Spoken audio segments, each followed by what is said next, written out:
sou o João. Oi, eu sou a Luana. E essa é a continuação do último episódio. Por isso não teremos um top 5, quebrando aqui padrões, Luana. Eu tava curiosa pra saber como o João ia iniciar o episódio. Não tem top 5, ela não vem mais. Ela não vem mais, gente. Não... Vem mais, vem semana que vem, na outra, aliás. Mas é só porque a gente picou, né, o episódio nessa grande loucura que foi nossa vida em abril e maio. A gente tá falando isso tem uns 4 episódios, mas agora vai. A partir de semana que vem a gente volta pra nossa vida normal. Pode escutar, quando eu prometo, eu cumpro! Mas só pra contextualizar, é porque a gente dividiu, né, o que seria o tradicional. A gente grava um episódio com 4 indicações e depois um episódio separado com um livro em comum a respeito do mesmo tema.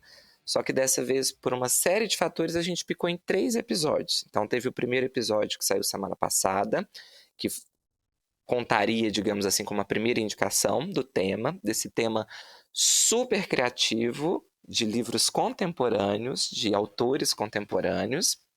Aí a Lu fez a indicação do Dono das Palavras. Quem não ouviu, volte aí uma casa para ouvir. E aí agora a gente vai continuar, Lu. Vamos continuar, mais 3 indicações, portanto, de literatura contemporânea. E aí semana que vem o livro em comum e aí esse podcast entra nos eixos. Ufa, finalmente. Ainda estamos com carinhas de cansados. Achei que você ia falar, ainda estamos aqui.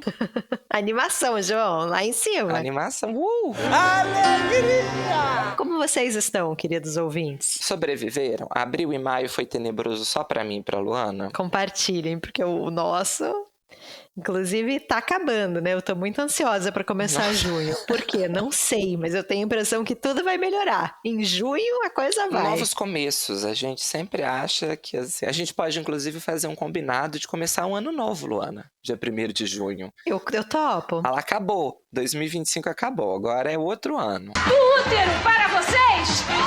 Feliz Ano Novo! Hoje é um novo dia de um novo tempo que começou. Eu acho. Vamos... O ideal seria em julho, mas eu tô com tanta ansiedade que eu quero antecipar pra junho. Pra, pelo amor de Deus, a gente conseguir. Falando em inícios de ano fake, inclusive um dos temas de episódio, João, que eu tava querendo te sugerir é piores livros do ano, assim, porque eu já tô pronta. E ó, João também leu uma bomba Nossa, polêmica eu li, gente. de uma autora amada. Eu tô aqui na esperança, eu vou ter que começar a ler vários outros livros ruins, assim, pra falar, não, nem foi o pior do ano, tem coisa pior. Porque senão o podcast vai acabar, Luana. Vai, esse ano é o último. E amada por mim, inclusive, a autora. Este que é o problema. Por nós. Mas não estou sozinho, porque Luana recentemente também leu outra bomba. Um horror, gente. Uma das minhas autoras favoritas. Será que o problema não é a gente, Luana? Eu acho, né? Tudo que a gente leu nesses 2 meses malditos. Mas eu li antes esse, viu? Eu li, não tem nem desculpa, eu li nas férias. Eu tava ótimo. O problema deste livro não sou eu, leitor. Não sou. Mas vem aí, chegaremos a falar dele. Eu falo pra você, você vai ser bastante criticada pelo Brasil Vem inteiro. aí, daqui 6 meses vocês vão descobrir. Sei. Se eles se mantiveram aí nesse top 5. É isso, mas não é o tema de hoje. Hoje são livros bons. Hoje são livros bons. 3 livros de autoria contemporânea que gostamos e queremos recomendar aqui, certo, João? Certo. Vou começar então, porque a Lu já falou no outro episódio, e vou comentar o Ojichan, que saiu pela editora Fósforo, contemporâneo, assim, saído do forno, porque ele é do finalzinho do ano passado, 2024.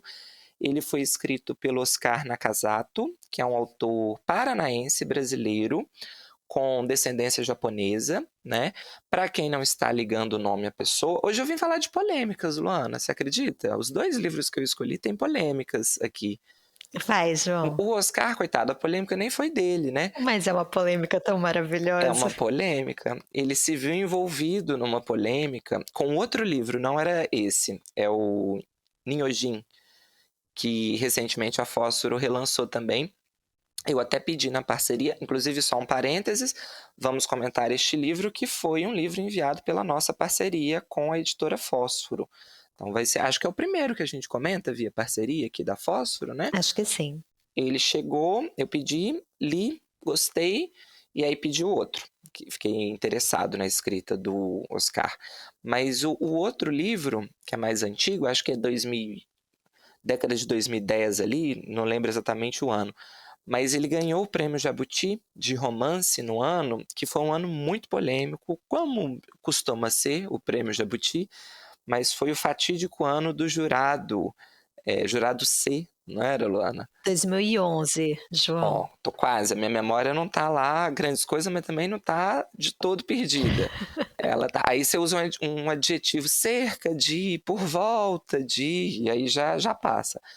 Mas o livro, o Nyojin ganhou o prêmio de melhor romance num ano em que houve uma polêmica envolvendo o jurado, na verdade. Por isso que eu falei que o Oscar não tem nada a ver com a história, né? Ele entrou ali indiretamente, porque o jurado atribuiu nota 0 para vários dos livros que eram favoritos à época. E aí ele deu 10, eu acho, pro do Oscar, e aí ele fez de propósito meio que ali ele usou a regra a favor do que ele queria, né? Ele também não agiu ele não fez nada que ele não pudesse fazer, tanto é que fez isso. Mas é porque ninguém esperava que alguém fosse dar 0 para algum livro, ele deu, e aí na média o livro do Oscar acabou ficando em primeiro. Eu lembro que um dos favoritos na época era o da Ana Maria Machado, e aí ela não leva o prêmio, né? Ela não entra nem no pódio, eu acho. Enfim, e aí ganhou o Nyojin. Na época isso deu um quebra-pau danado, aí o Jabuti reviu as próprias regras depois, como é que ia fazer. Mas eu sou curioso para ler desde aquela época, e olha como meu tempo é lento, porque lá se vão 14 anos e a minha curiosidade. Desde aquela época que eu queria ler o Nyojin, ele saía pela Bem Virar, eu acho, na época. E aí agora, ano passado também, a Fósforo relançou numa capa belíssima. A edição tá bem bonitinha. As edições, deixa eu até mostrar de novo aqui, ó. Gostei muito da arte da capa. E aí aproveitei o embalo, li o novo livro e pedi o outro da polêmica também. Mas hoje nós vamos falar do mais recente, que não é o livro da polêmica, apesar de ser do mesmo autor. Luana, acho que a Lu também leu, não leu, Lu? Li sim. Então podemos também dividir aqui a fala, mas vou dar uma contextualizada. Eu gostei bastante do livro. Acho que eu queria falar logo dele porque é uma leitura recente, mas acho que ele se encaixava até em outros episódios aqui. Gosto sobretudo da temática dele, que é uma temática que acho que rende muito assunto, rende muita discussão, mas é um livro protagonizado por um personagem mais idoso, né? E mais do que isso, é um livro que vai discutir exatamente esse tema. A temática do livro é a terceira idade, é o que acontece com um recorte específico de uma determinada população, de um grupo de personagens na terceira idade. É um livro muito melancólico, é um livro triste, é um livro que ele joga para baixo. Eu não acho ele exatamente triste, porque tem outras questões aqui que dão uma dosada, mas eu acho que ele é sempre marcado por essa melancolia, por uma tristeza mais calma ali, mais constante, que perpassa o livro todo, né? Mas a gente acompanha aqui a história do Satoshi, que é o protagonista. Ele é um professor de 70 anos de idade, professor de biologia, e a gente começa o livro com a aposentadoria dele, né? Então ele está se aposentando, ele gostava, adorava o trabalho que ele tinha, ele dá aula no colégio, ele gostava de dar aula lá, ele não queria se aposentar, é uma aposentadoria meio compulsória ali pela idade. Ele até tenta, tem um dos capítulos logo no começo que é ele indo como se fosse na Secretaria de Educação, tentar negociar, ver se ele não pode ficar na escola mais um tempo, se ele não pode prorrogar, mas não tem jeito, não tem o que fazer, ele tem que se aposentar, e aí ele se aposenta. A gente começa a acompanhar essa vida íntima do Satoshi, né? Ele é um senhor, então, de 70 anos, casado há muito tempo. A esposa dele tem uma doença degenerativa, mas no final ela vai ser nomeada, a gente descobre que é Alzheimer, o que a esposa dele tem. Dá para perceber pela descrição dos sintomas, né? Ela já está num grau avançado de Alzheimer, então ela praticamente não se lembra dele, ela tem muita dificuldade com ações básicas do dia a dia, e ela é cuidada pela filha do Satoshi, quando a gente começa, né? Eles têm o casal tem 2 filhos, a filha mora com eles, e a filha meio que herda essa função de ser a cuidadora da mãe, E ele na casa dos 40 anos, a filha, e ela tem um irmão que mora fora no Japão há muito tempo, né? Tem um pano de fundo aqui interessante de migração japonesa, né? Eu e a Lu, a gente chegou a ler o livro porque a gente ia tentar encaixar ele no de migração. Só que a gente achou que, apesar de mencionar aqui, não é a tônica do livro, então ia ficar um pouquinho forçado, né? No episódio de migração, a gente preferiu falar dele depois em outro episódio. Vou tentar não dar muitos spoilers aqui, porque logo no começo a gente tem um ponto de... Não é nem exatamente no começo, mas na primeira metade tem um ponto de virada que vai ser o deflagrador do romance propriamente dito, né? Não é a aposentadoria dele. Mas... Tô pensando como é que a gente fala sem falar. Acontece Antes disso, tem coisas importantes, assim, né, pra gente mencionar. Desde o começo, a gente já percebe que é um livro que vai discutir, em relação a essa terceira idade, a forma como a sociedade trata essas pessoas, né? E eu acho que um dos pontos altos do livro é mostrar como que a sociedade vai infantilizando as pessoas idosas, mesmo quando as pessoas com mais de 60 anos ainda são superativas, ainda estão completamente donas de todos os seus domínios físicos e mentais, né? Tô pensando no Satoshi aqui. Porque ele faz uma viagem no começo, é uma viagem marcada pela morte, né? Ele vai no velório de um parente, e quando ele volta para casa, isso é logo nas primeiras páginas, né? Ele tem um certo choque, porque a filha dele que mora com ele, ela meio que fez umas reformas na casa, ela vendeu, ela trocou os móveis, ela tirou uma planta que ele gostava muito, uma árvore frutífera que ele gostava muito, e ela faz isso sem consultar o pai, né? E sempre naquele discurso de o móvel já estava velho, a árvore só dava dor de cabeça, é muito mais prático o móvel novo, é muito mais prático sem aquela árvore, e aí você percebe que não deixa de ser uma simbologia ali para essa imagem de que o velho é aquilo que atrapalha, o antigo é aquilo que está desgastado, que tem que ser substituído, né, que só dá dor de cabeça. Ele se ressente muito com essa medida da filha, mas ele tem uma personalidade de evitar conflito, que vai ser algo interessante também ao longo da narrativa, como que o autor vai trabalhar essa personalidade dele de ser calmo, muito entre aspas, mas eu acho que é mais até do que calmo. Em um determinado momento, o próprio personagem vai dizer que ele sempre foi covarde, que ele sempre evitou os conflitos. E eu acho que isso vai ganhar camadas interessantes aqui na história. Mas aí ele não bate de frente com a filha, assim, ele fica sentindo, ele remoendo aquela perda. Mas logo na sequência a gente vai ter um outro evento mais traumático na história do personagem, e que é o evento que eu tinha comentado, que é o deflagrador do enredo. A partir desse acontecimento, ele vai ter que se mudar de casa e ele vai ter que se adequar a um novo padrão de vida. Acho que não compensa a gente contar, né, Lu? O que você acha? Tô tentando aqui ponderar. É que é um livro tão curtinho, né? E não é um livro de reviravoltas, então acho que se mastigar demais, a gente resume o livro todo, né? Mas ele se vê nessa situação de que ele tem que mudar de casa contra a vontade dele, né? É uma situação em que ele é colocado meio que às emergências. É uma situação, não vou contar o que é, igual a gente combinou aqui, mas é uma situação que envolve novamente uma questão familiar, em que ele vai ser muito desrespeitado, em que coisas vão acontecer sem que ele saiba, e de novo vai ter um envolvimento de uma postura de parentes mais jovens, de eu posso fazer o que eu quiser com os bens do meu pai, do meu avô, do meu outro parente, porque isso não é importante para ele, a gente faz sem consultar e tudo bem, né? E aí quem vai pagar o pato é ele e a esposa.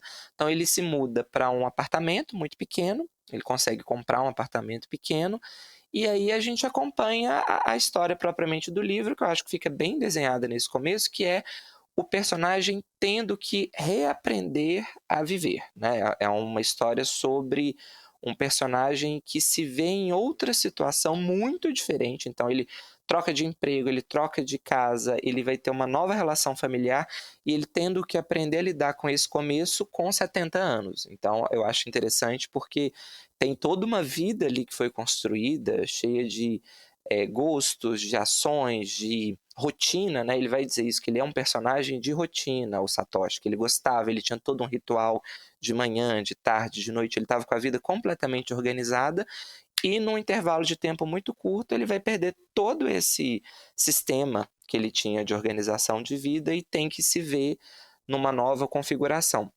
Inclusive agora ele tem que começar a cuidar da esposa, que antes era uma responsabilidade da filha, e ele tem muita dificuldade para lidar com a esposa, uma dificuldade que não é exatamente relacionada à idade dele, é uma dificuldade relacionada a questões internas. Aí, acho que de enredo é isso que a gente pode contar, senão conta o livro todo, né, Lu? Mas é um livro muito marcado por essa influência oriental, eu acredito. É um livro muito contemplativo, é um livro que, apesar de ser curto e de, se a gente fosse ponderar, acontece até muita coisa em poucas páginas, mas é um livro que ele tem muitas passagens de lentidão narrativa, em que não necessariamente algum fato relevante para o enredo está acontecendo. Ele pega um pouco dessa herança contemplativa mesmo dos livros japoneses, da cultura oriental, e eu gosto bastante disso. Assim, eu acho que aqui funciona muito bem. Gosto de como o personagem é construído. Ele é um personagem muito complexo, apesar dele ser o protagonista, de ele ser essa figura que está com 70 anos, que se vê em várias situações em que ele é vítima, mas é um personagem complexo porque ele também erra bastante, assim. A gente percebe na construção essa relação dele com a esposa, isso é dito várias vezes, que ele se sente muito confortável em ter delegado a função de cuidado para a filha. Ele não se vê em momento nenhum na vida dele como responsável por aquele cuidado. Aí eu acho que é uma crítica bem feita aqui, bem importante, porque a gente percebe isso na nossa vida, a gente já discutiu, acho que até em outros episódios aqui do podcast, como que na sociedade esse papel do cuidado ele sempre é delegado para a mulher. O homem ele nunca se vê nem obrigado, nem responsável, e mesmo quando ele é o responsável, isso vai gerar um incômodo imenso nele. Assim, a primeira oportunidade que ele tem para não fazer aquilo, ele vai fazer, que é o que vai acontecer aqui, né? Rapidamente o Satoshi vai pensar em contratar uma cuidadora, em procurar alguém, porque para ele aquilo ali é um problema, e é um problema que ele vai verbalizar. Ele não sabe lidar e ele não está disposto a aprender a lidar com aquilo. Aquilo para ele era a função da filha, agora que a filha não pode mais exercer essa função, ele também não está disposto. Então ele vai procurar uma forma de passar isso para frente. Então eu gosto dessa problematização, porque isso faz com que o Satoshi saia desse papel só de vítima, né? Ele não é um velhinho que está sofrendo contra as injustiças da vida. Ele é uma pessoa que tem erros e acertos, que sofre, mas que também provoca ali seus sofrimentos. E eu gosto disso pela proposta do livro.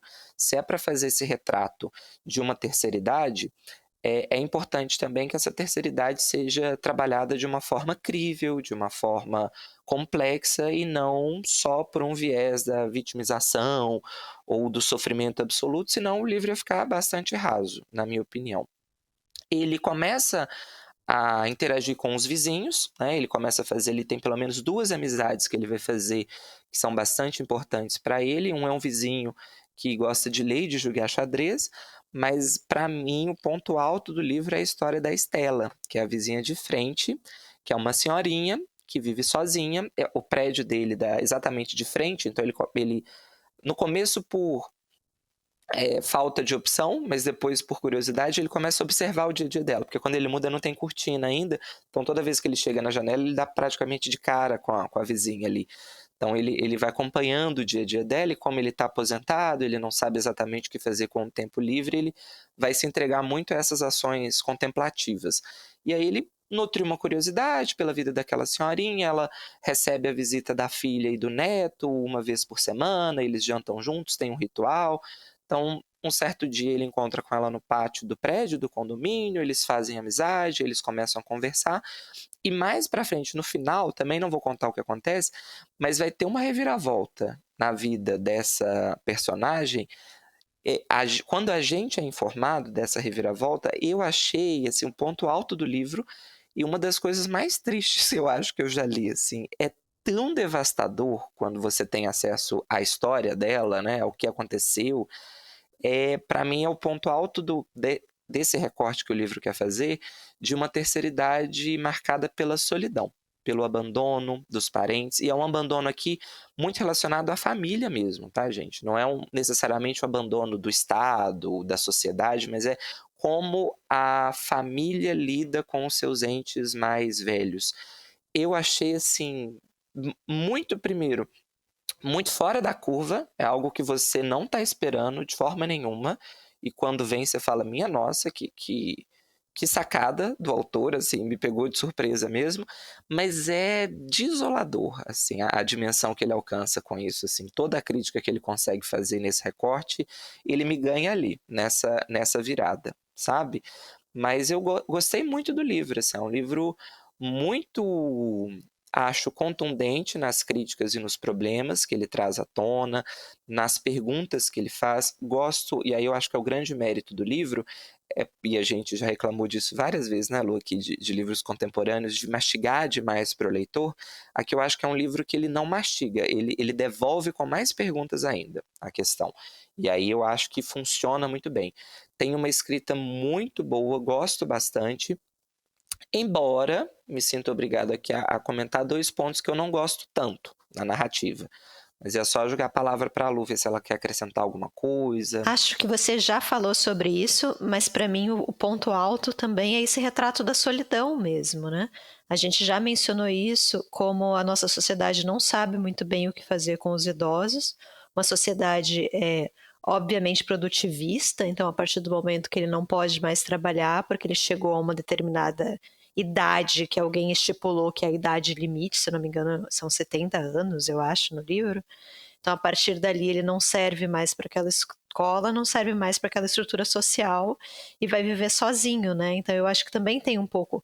Você falou do abandono da família, essa solidão dos idosos, mas de um abandono social também, né? O que fazer com esse tempo? O que fazer com essa vida que ainda resta? Eu acho muito, muito bom o livro nesse retrato. E é uma visão de descarte mesmo, né? Assim, é como se a sociedade ela abandona os idosos, assim, não serve mais para trabalhar, não é mais ágil, não serve mais para cuidar da gente, enquanto cuidava dos filhos, ótimo. Agora que eu sou adulto, que eu consigo fazer as coisas, tchau, benção e tchau, né?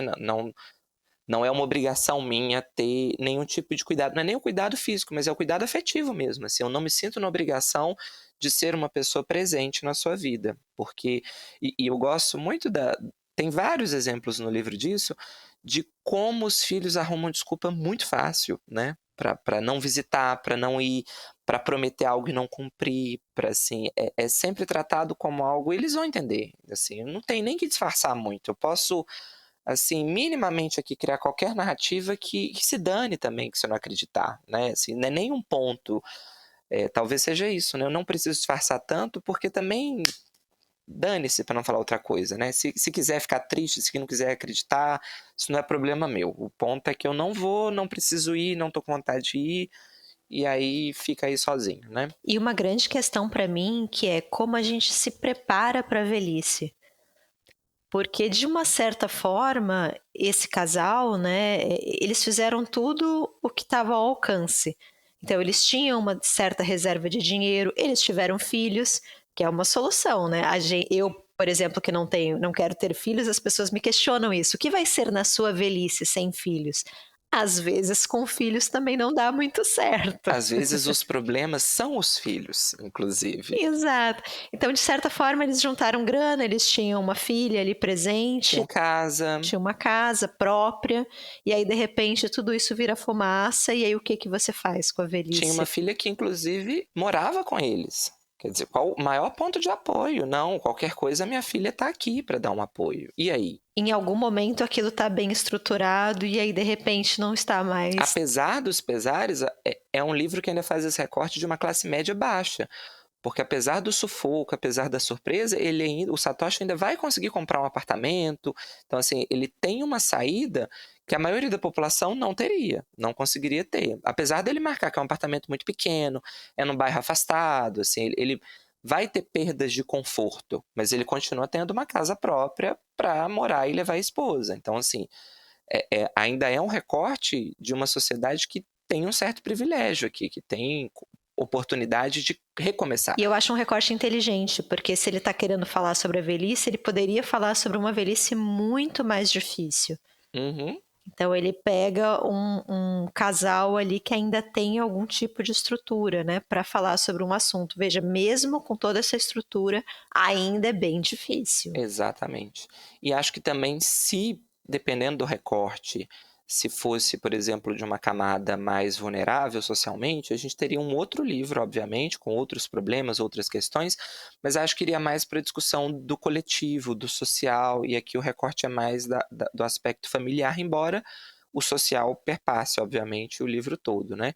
E acho que aí leva na outra questão que eu ia ponderar, é um livro muito triste, gente. É um livro marcado por várias mortes, por exemplo. Tem morte de vários personagens aqui.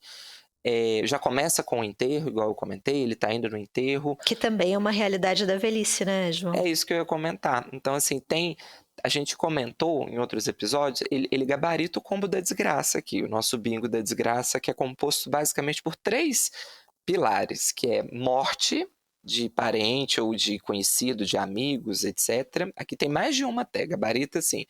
Doença degenerativa ou doença sem cura, foi já a palavra. Terminal. Terminal, ótimo, era isso mesmo. E pet sofrendo, abandono de pet. Aí vou fazer um duplo papel, o de defesa e depois o de advogado do diabo. Eu estava disposto, eu passaria um pano pro combo da desgraça aqui, por 2 motivos principais. Primeiro, porque eu acho que casa, tem uma proposta. A ideia dele é discutir velhice nesses aspectos mais complexos. E, infelizmente, faz parte da velhice lidar com as perdas, né? A gente sabe disso desde que a gente nasce, que a gente vai morrer, e se você vive muito, a tendência é que você veja os seus parentes, os seus amigos que têm mais ou menos a mesma idade, ou que são mais novos, né? Ou que são os mais velhos, então é esperado que a pessoa mais velha do que você morra antes de você. Supostamente seria assim a regra da vida, a gente sabe que nem sempre é. Então, assim, eu acho que a morte faz sentido ela estar aqui porque ele quer esse recorte do final da vida. Ele não quer discutir só a velhice, ele quer discutir como que os personagens estão lidando com esse final da vida. E acho que a doença da esposa também funciona bem porque ele quer discutir os vários finais possíveis. Ele quer ter um representante de um final que ainda está consciente, ele quer ter representante de um final com limitações físicas e psicológicas. Então, eu acho que funciona. E, sobretudo, para mim, o que faz com que, apesar desse bingo aqui da desgraça, ele funcione é a linguagem dele. O Oscar tem uma linguagem mais seca, mais pro seco, mais para uma linguagem mais clássica, eu diria assim, no sentido não de linguagem rebuscada, nem nada do tipo, mas é uma narrativa que em momento nenhum cai no melodrama ou faz aquele apelo. O que me incomoda, quando a gente reclama aqui do bingo da desgraça, é quando você percebe que aquilo está ali para tentar te comover, para tentar fazer, chore, leitor, é o momento de você chorar. Isso geralmente é marcado por essa linguagem muito melodramática, muito excessiva. Aqui não tem isso. Inclusive tem um efeito contrário. Às vezes acontece assim, uma desgraça muito grande e os personagens lidam com aquilo de uma forma muito objetiva, muito fria, porque tem outras situações para resolver. Aí eu acho que segura, que equilibra, que funciona bem no livro, sabe? Então, assim, isso não me incomodou. Mas a cena do pet me incomoda. Aqui eu acho que ali é o único momento em que eu acho que o caldo dá uma entornadinha. Porque tem uma cena, a gente não vai contar o que é, mas tem uma cena envolvendo uma situação bem triste com um cachorro do Satoshi, e aí eu acho que não precisava. Que aí o que eu consigo enxergar no outro, de que está em função do enredo, que a linguagem dá conta de segurar, que tem que aparecer mesmo para discutir o tema, na cena do pet eu achei que dá uma... No final volta, dá uma amenizada ali na cena, mas ainda assim eu fiquei com aquela sensação de que passou um pouquinho e não precisava. É o meu primeiro questionamento só. Mas essa é uma cena, não é um ponto, enfim. Acho que não atrapalha muito. E tem uma parte no final, aí eu vou ter que dar um pequeno spoiler aqui, porque o Satoshi vai contratar uma cuidadora para a esposa e ele começa a ter interesse sexual nessa cuidadora. E aí isso também me pega muito mal, assim, porque me jogou num outro lugar. Eu acho que a gente precisa começar a ter representações de sexualidade masculinas de outra forma na literatura e nas artes, porque, assim, achei muitos problemas aqui, muitas camadas. Mas, de novo, é um incômodo subjetivo, né, meu? Mas acho que cai num senso comum de que é impossível para um homem ter uma mulher morando na mesma casa sem que ele se interesse por isso. Tem a questão da diferença da idade, que me soa muito mal também, porque ele tá mais velho e ela é mais nova, cuidadora, ela deve ter uns 30, 40 anos, uma coisa assim. E é uma relação de trabalho, né, João? Exatamente. Além de tudo, é uma relação de trabalho. Eu também gosto, eu vou passar um paninho aqui, metade. Eu gosto da cena final envolvendo isso, porque eu acho que ela abre ali para um outro patamar de... Ele escapa do moralismo, ele propõe uma outra discussão que eu acho muito interessante, assim, quase novas configurações familiares, assim, como é possível na modernidade você abarcar outras relações de afeto. Isso eu achei muito legal. Várias formas de casais, inclusive casais que deixam de ser casais. Isso, e várias formas de família. O conceito de família pode ser bastante amplo. Aí eu gosto muito. Eu acho que aí, sabe assim, 60%, 50% do problema pra mim é resolvido nessa cena. Eu falei, bom... Podia ter vindo de outra forma, Podia né? ter vindo de outra forma. E fico pensando também que, apesar de tudo... É difícil a gente falar assim, eu gostaria, né? Porque a gente não pode avaliar muito o livro por aquilo que não está no livro. Mas eu acharia talvez mais disruptivo que essa relação fosse pautada só pelo afeto, sem o sexo, por exemplo. Olha que disruptivo, um homem mais velho que tem uma relação filial com uma mulher. Eu sei que pode parecer, às vezes quem está ouvindo fala assim, mas que estereotipado, só porque ele é mais velho ele tem que ter uma relação de paterna com essa mulher, mas eu acho que isso não é o banal, eu acho que é o contrário, eu acho que o que mais a gente vê no senso comum é o homem mais velho desejando sexualmente a mulher mais nova. Eu acho que o senso comum é esse. Para mim, se fosse só uma relação filial, seria mais disruptivo, ou melhor ainda, por que não pode ser uma relação de amizade? Ou mais disruptivo ainda, Luana, por que não pode ser só uma relação de emprego? Eu ia falar isso. E se fosse só trabalho? E se fosse só um trabalho dela? Ela chama Akemi, a personagem. E se fosse só uma profissional prestando excelente serviço? E aí ela trata bem, porque ela está sendo a função dela, ela é cuidadora e ela executa bem as ações. Ela não precisava nem virar amiga deles. Mas assim, se quisesse virar amiga também, ou uma prestadora de serviço que tem uma relação muito tranquila ali, eu não sei, me bateu num lugar muito ruim. E são discussões muito contemporâneas. Existem, inclusive, discussões atuais sobre herança.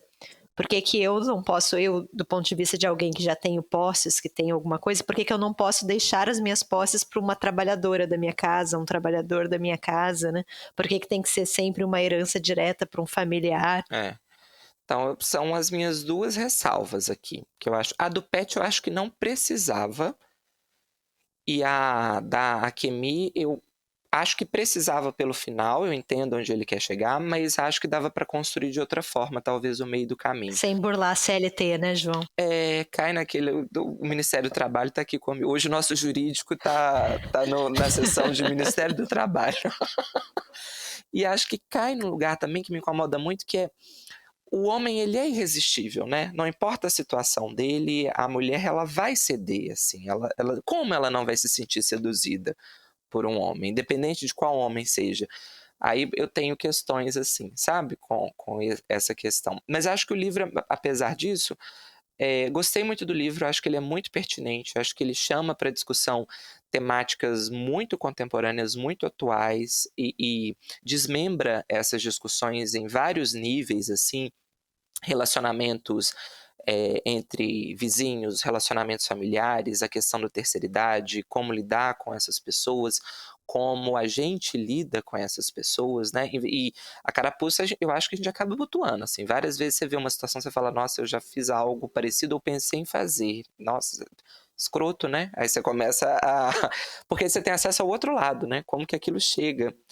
E eu acho muito triste, porque é como se ele mostrasse, assim, a maioria desses pais ou desses avós ou dessas avós, eles realmente vão perdoar os filhos e os netos por aquilo, mas é aquele perdão do tipo, eu sei que você está sendo escroto, né? Assim, não é aquele perdão do tipo, você não está me enganando, você está se enganando. Eu entendi tudo o que está acontecendo aqui. Eu acho que é isso que vai deixando a narrativa triste e melancólica, né? Assim, é você perceber que o outro lado, ele já entendeu tudo, mas assim, qual que é a outra opção? O que ele pode fazer também, né? Como que ele vai... ele não vai romper com você por conta disso, ou se romper também... enfim, camadas e camadas. Na verdade, assim, eu nem preciso romper, porque tá claro para mim que você já rompeu. Então, assim, não vou fazer disso também um ponto aqui na nossa relação, porque você já tomou a sua decisão, eu não tenho que fazer nada, né? Eu já entendi tudo. Acho muito, muito triste, muito melancólico e muito bem escrito o livro. Fica aqui a recomendação de Oji-chan, que, uma curiosidade, significa vô, ou muito provavelmente vovô, se a gente fosse fazer um paralelo, porque, pelo que a minha rápida pesquisa me proporcionou, é uma forma informal de se referir aos avós. Uma forma carinhosa, né? Acho que numa tradução seria vovô, né? É uma forma carinhosa e meio familiar, né? O que já dá uma ironizada que boa no que vai ser discutido, né? No livro. Fica a recomendação, autor nacional contemporâneo Oscar Nakasato Oji-chan, nessa edição belíssima da Fósforo. Capas bonitas, ó, pra gente que tanto reclama. Pra gente que reclama, né, João? Sim, eu reclamo bastante de capas, gente. João vai falar de uma capa belíssima daqui a pouco. Tem uma folha, vocês vão entender a risada. Tem uma folha de guarda tão bonitinha, olha, é uma panela de arroz. Muito linda. Bonita, é um verde... Não sei a cor, é um verde oliva, mas mais forte, não é aquele verde militar, é um verde mais forte, muito bonito. E a capa conversa com a capa do outro romance. Conversa, que é quase uma coleçãozinha, né, dos livros. Quando ele chegar, eu mostro para vocês também, que assim que ele chegar eu vou ler, eu acho. Ele é mais curtinho ainda. Não comentei, mas ele tem, o Oji-chan tem 168 páginas, e o Nyojin é menor ainda. Então, leitura rápida, tranquila, os capítulos são muito curtinhos. Nem comentei, mas ele faz só tô rindo da minha vergonha, vou me abrir aqui para vocês. Ele tem um tipo de título muito curioso de capítulos. São capítulos muito curtinhos, assim, 5, 6 páginas, e o título do capítulo é um trecho do capítulo, que ele destaca e coloca como título. Gente, quando eu estava começando a ler, tem um índice, só que o índice ele tá muito diferentão, assim, porque são esses nomes de capítulos imensos que quase formam uma historinha e tem as páginas do lado. Eu não entendi que era um índice, Luana. Aí eu comecei a achar que era um romance fragmentado, assim, eu falei, nossa, que interessante. Várias frases isoladas. Aí eu comecei a grifar. Que frase linda! Nossa, que linda! Você gostou? Aí terminei de ler o índice todo, comecei a ler, eu falei, mas aí mudou de repente, nossa, muito experimental. Aí, quando eu cheguei no meio do capítulo que veio a frase do título, que eu falei, meu Deus, onde estou? O que eu tô fazendo da minha vida? Que lindo, que contemporâneo. É um romance dadaísta, todo fragmentado. Nossa, vou adorar. Por que você está chorando? Porque eu sou muito burra. Eu fiquei pensando se é uma coisa da cultura japonesa. Porque você vai lembrar, Luana, você lembra dos títulos de episódios de mangá? Eles dão spoilers. Eu lembro muito de Dragon Ball Z, que os títulos eram assim... Freeza morre. Como Goku ressuscita achando a 7ª esfera do dragão. É sempre uma ideia do título. Eles não sei se não tem esse... Eu acho que faz sentido aqui, tirando meu diploma de historiador da estante, que eu não tenho, ou de sociólogo, mas acho que a coisa do spoiler ela é muito ocidental mesmo, que é essa coisa da novidade, de você tem que ser surpreendido, de que tem que... né? Que inclusive não me pega muito.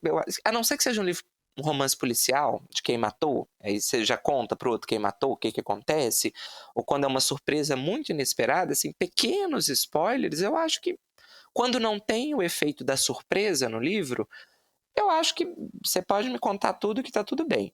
Agora, quando de fato a brincadeira é pegar o leitor de surpresa, eu acho que perde, por isso que eu não contei aqui, porque eu acho que tem 2 reviravoltas aqui que a brincadeira é pegar você de surpresa, né? E a primeira me surpreendeu muito. Muito, a mim também. Eu falei, ué? Eu achava que a história ia pra outro lugar. Mas é porque eu acho que, assim, a primeira reviravolta, que é logo no começo, então, assim, a gente não tá preparado mesmo, mas ele já tinha feito tantas discussões com com a questão, que você fala assim, vai por aqui, isso aqui vai ser desenvolvido. E aí vira, do nada vai para outro lugar, você fala, Uai, gente, é isso. muito bom. Muito bom, muito bom. Mas é isso, Lu, e você? Vou continuar aqui na cultura oriental. E hoje vai ser quase um top 5, hein? Eu e o João comentamos antes de começar a gravar, né, João? Que quase dava para mudar o tema. Não vai mais ser literatura contemporânea.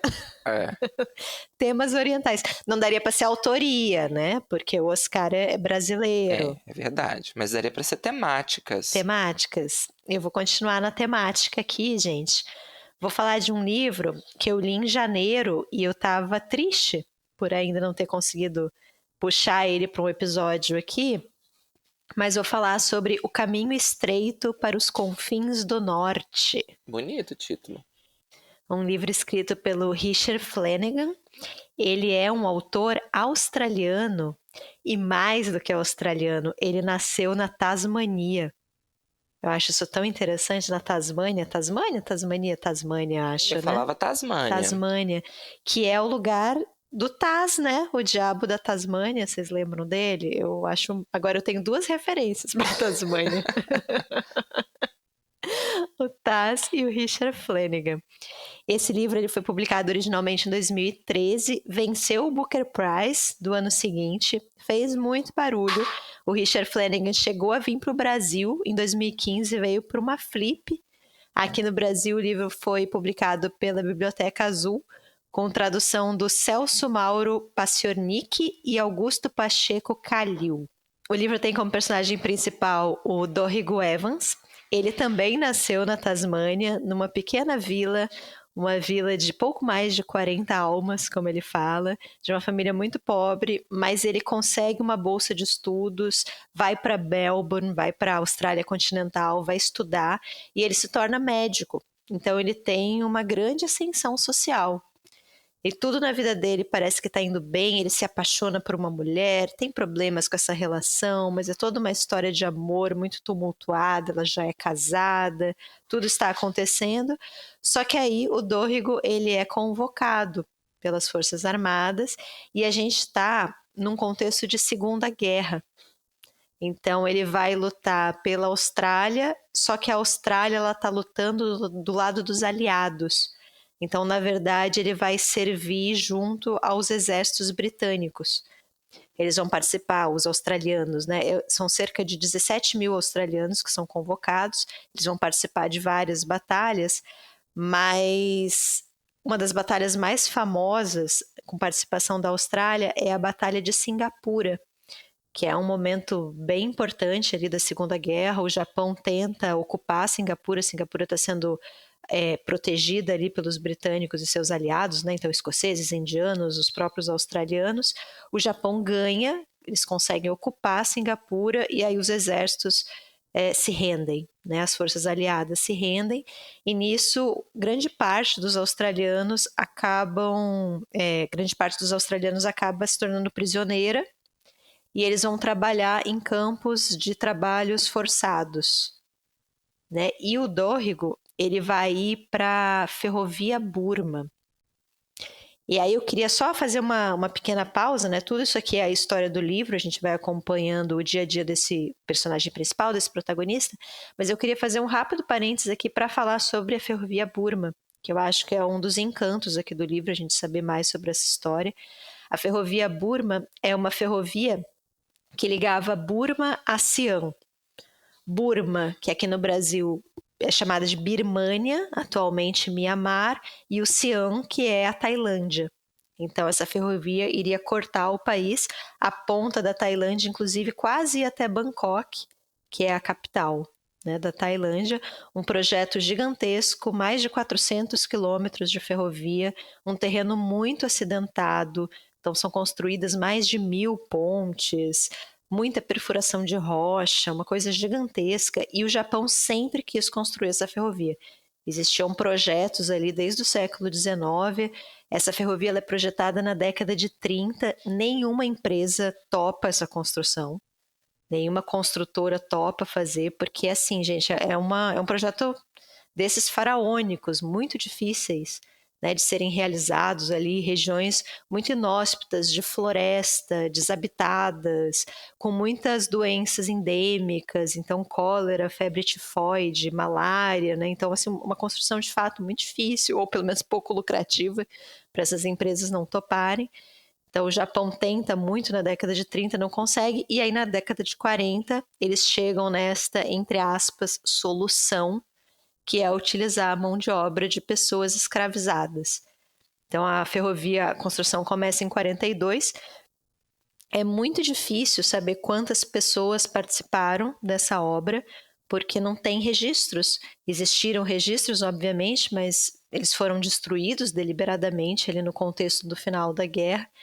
Mas as estimativas atuais dizem que cerca de 300 mil pessoas trabalharam ali. 200 mil pessoas civis, principalmente da região, então da Birmânia, da Tailândia, também coreanos. Na época, o Japão tinha ocupado a Coreia era uma colônia japonesa, então muitos coreanos também, e cerca de 60 a 100 mil soldados aliados. Então, britânicos, todos aqueles que a gente comentou antes, né, escoceses, indianos, e também os próprios australianos. E na época que o projeto da ferrovia foi feito, a estimativa de obra, João, era de 5 anos de obra, 5 anos de construção, justamente por conta de todos esses desafios. Eles conseguiram construir a ferrovia em 16 meses. Achei que você ia falar 16 anos. 16 meses, foi um Meu tempo Deus. absurdo, né? Muito menor do que o previsto. Mas o custo disso foi altíssimo. 1/3 dos trabalhadores morreu. Então, cerca de 100 mil pessoas morreram na construção da ferrovia Burma, tanto que ela é conhecida até hoje como Ferrovia da Morte. Então, ela foi construída. E aí, uma das questões que me ocorreu lendo o livro é porque raios o Japão estava querendo, em plena guerra, construir ali uma ferrovia no meio da Tailândia. O que está acontecendo aqui? E aí a gente tem que pensar no Japão da época, né, gente? Que era o Japão imperialista, que tinha essa política francamente expansionista, estava ocupando vários territórios ali, já tinha ocupado a Birmânia, a Tailândia, e a menina dos olhos, o grande objetivo do Japão era a Índia. Eles queriam conquistar a Índia, que na época era uma colônia britânica, então a ferrovia ali ia ser de grande apoio para transportar soldados, suprimentos, armamentos, material bélico. Então, ela foi pensada para isso, para apoiar essa linha de frente japonesa que estaria lutando ali na região da Birmânia. De fato, foi utilizada para isso, ela foi utilizada durante 2 anos, transportava 3.000 toneladas de suprimentos por dia. No final da guerra, ela vai ser bombardeada pelos aliados. Uma ferrovia, um ponto estratégico, faz sentido ele ser bombardeado, então ela fica fora de operação e aí depois ela é abandonada. Então, depois da guerra, nunca mais ela volta a funcionar. Hoje em dia, tem até um pequeno trecho que ainda funciona, que é justamente esse trechinho que estava bem próximo ali de Bangkok. É um ponto turístico, as pessoas podem visitar, tem vários memoriais lá, inclusive tem um memorial para os soldados australianos, porque foi isso, gente, 1/3 desses trabalhadores morreu devido às péssimas condições de trabalho. Então, um lugar muito difícil, como eu falei, uma alimentação super insuficiente, deficitária, uma questão médica ali muito problemática também, falta de suporte médico. Então, é uma das passagens tristes ali, a Segunda Guerra é repleta delas, né? Mas um momento muito tenebroso assim da história, e esse livro vai falar justamente sobre isso. O livro ele é focado na construção dessa ferrovia. Então a gente acompanha o Dorigo Evans, que é o personagem principal. Ele vai ser capturado em Singapura, vai trabalhar na ferrovia Burma, e ele é médico, né? Eu comentei que ele era médico, então ele vai ter um papel um pouquinho diferente na construção. Ele não vai ser um trabalhador braçal. Ele vai ser colocado ali como médico para cuidar dos homens que vão adoecendo, vão se ferindo ali ao longo da ferrovia, mas parece um papel de certo privilégio, mas ao mesmo tempo não é, porque existem 2 coisas que são muito complicadoras na vida desse personagem. A primeira é que ele não tem suporte nenhum para trabalhar. Então ele fala que ali é um grande... a medicina para ele é um exercício do pensamento mágico, porque ele pega objetos que claramente não foram feitos para aquilo e ele confere ao objeto uma utilidade médica. Então, a cama de bambu vira uma maca, uma lata de querosene vira um esterilizador, né? Os instrumentos dele de cirurgia é pedaço de ferro que ele rouba de alguma máquina que ele encontra em algum lugar. Então ele não tem como tratar daqueles homens de uma forma correta, imagina isso para um médico, e ao mesmo tempo ele é a pessoa que, pelo menos naquele destacamento, né, naquela região, ele é responsável por dizer quem vai trabalhar naquele dia. Então os japoneses chegam para ele e pedem, a gente precisa de 5.000 homens. Ah, mas só tem 4.000 em condições de trabalhar. A gente precisa de 5.000. Então escolhe ali entre os doentes 1.000 para a gente levar aqui para o campo de trabalho. Então todos os dias, imagina isso, todos os dias ele precisa fazer essa triagem, ele precisa decidir quem que vai trabalhar. Então para ele é uma situação muito terrível também, apesar dele não ser o trabalhador braçal, né, de ele não estar ali sofrendo com o trabalho na ferrovia. E o livro vai falar muito sobre esse dia a dia desses prisioneiros, não só do Dorigo, ele tem muitos personagens, ele vai e volta, uma estrutura bem fragmentada, tem múltiplos pontos de vista também, então a narração em primeira pessoa vai para outros personagens também, o Dorigo é o principal, mas a gente vai ter outros personagens também narrando, mas é um livro que mostra muito esse dia a dia, todos os horrores, as atrocidades, as violências, os abusos, mas também o pós. Eu acho isso muito interessante no livro, porque muitos sobrevivem, muitos morrem, mas também tem aqueles que sobrevivem, o próprio Dorigo vai sobreviver, e eu acho que ele é muito feliz nessa construção de mostrar como a guerra não acaba para esses homens. Não é um tratado de paz, uma capitulação de um país que determina o fim do conflito. Aquilo nunca é totalmente resolvido na cabeça desses personagens. Então eles voltam para casa, mas vão se tornar péssimos maridos, péssimos pais, vão estagnar. O Dorigo é interessante porque ele era esse homem em ascensão, né? Então ele saiu do meio do nada e construiu uma carreira e se tornou um médico. Quando ele volta, ele estagna, ele vira um homem, vou usar essa palavra, mas não é exatamente o que eu queria, mas medíocre. Não no sentido de um julgamento moral aqui, mas de levar uma vida num mediano, né? Ele não se destaca em mais nada, ele não consegue avançar na carreira. E não só pensando em carreira ou produtividade, mas em vida pessoal também. Ele vai ser incapaz de construir novos laços, de ser feliz, de ter momentos de leveza. Tem uma frase no livro que eu acho que resume bem essa ideia, que é: um homem feliz não tem passado. O homem triste só tem passado. É só isso que ele tem. Porque eles não conseguem sair desse trauma. Eles não conseguem superar isso, se é que a gente pode exigir algum nível de superação de pessoas que passaram por esse nível de trauma. Então o livro ele vai e vem, né? Ele vai mostrar o momento mais atual desses personagens já mais velhos e também tudo que eles vivenciaram durante a construção ali da ferrovia Burma. E aqui eu tenho um elogio e uma crítica para fazer em relação ao livro. Hoje a gente tá difícil, hein? Não é qualquer coisa que nos agrada, né, João? Segundo quais critérios? Os nossos. Os nossos. O elogio, eu acho que eu vou ser repetitiva, porque é algo que eu tenho falado nos últimos episódios, talvez eu precise até começar a escolher novos recortes aqui para trazer para vocês, vou tentar ser mais original na próxima, mas eu acho que o grande elogio é justamente trazer essa história à tona. Uma história que não é tão comentada, e uma história, isso o Richard Flanagan fala em entrevistas, né, o autor do livro, que muitas vezes ela é contada de uma forma errada. Porque muitas vezes ela é apresentada como um exemplo de superação. Veja que coisa grandiosa o que os homens são capazes de construir, mesmo passando pelas piores adversidades, mesmo estando no meio da selva, sem nenhum tipo de suporte. Olha como a gente é grandioso. E não é isso. Não é isso, gente. Às vezes uma história triste é só uma história triste. Não é uma história de superação. E é pior do que parece às vezes. Exatamente. Aqui a gente está falando de violência, de escravização de pessoas, de dominação. É isso. De guerra. E no caso do Richard Flanagan, essa para ele é uma história de família. Porque o pai dele é um sobrevivente. pai dele se chamava Art Flanagan.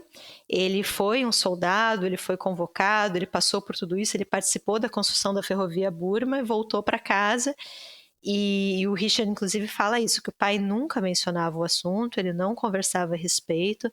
Então, para ele próprio, foi uma ação de tentar se aproximar dessa história do pai, entender melhor o pai, se apropriar disso, elaborar isso de alguma forma. Então, é um trabalho monumental de pesquisa, gente. Ele passou 12 anos pesquisando para escrever sobre esse livro. O contexto histórico é muito bom, o trabalho de pesquisa é muito bom. É um livro ficcional, mas basicamente ele usa muitos relatos para construir esses personagens. E ele vai, inclusive, entrevistar os japoneses, os antigos soldados japoneses que hoje estão em prisão perpétua, né? Foram presos por conta da atuação deles em Burma, mas ele também vai entrevistar esses homens para escrever o romance.